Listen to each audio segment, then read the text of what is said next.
At Christmas, my parents handed out matching boxes to all my siblings. I opened mine and found nothing inside. My mom smiled and said, "That's what happens when you give nothing back." My 3 siblings opened theirs, each containing a check for $15,000. Down payment money, Dad announced proudly, to help you kids get started in life. I was 24, working 2 jobs while finishing my master's degree. My sister Becca was 26, still living at home, working part-time at Dad's company. My brothers, twins at 22, had dropped out of college to start a podcast that got maybe 50 downloads per episode. I stared at the empty box, my throat tight. "I don't understand," I managed. Mom sipped her wine, that same serene smile. "You moved out at 18, refused to come home after college. You don't visit enough, you don't call enough. Actions have consequences." "I visit every holiday," I said, my voice shaking. "I'm here right now." "But you're never really here," Dad added, not looking up from his phone. "Always distracted, always running off to your busy life." Becca wouldn't meet my eyes. The twins exchanged uncomfortable glances, but said nothing. That night, lying in my childhood bed, I replayed every family interaction from the past 6 years. How I'd flown home for Dad's surgery, how I'd helped Mom move her mother into assisted living, how I'd spent my spring break painting their fence.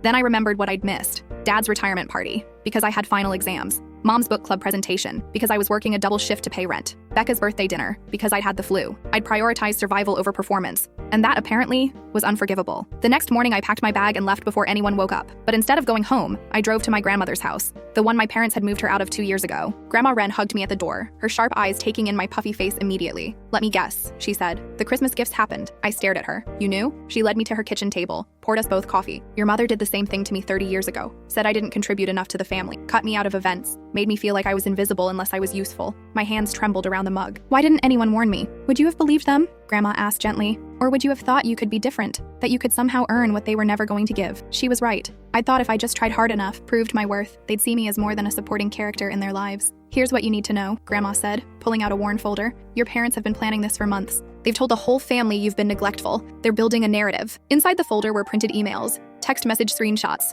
family group chat conversations I wasn't part of, my mother describing how I'd abandoned them, my father listing every missed event, Becca agreeing that I'd become too self-absorbed. "Why are you showing me this?"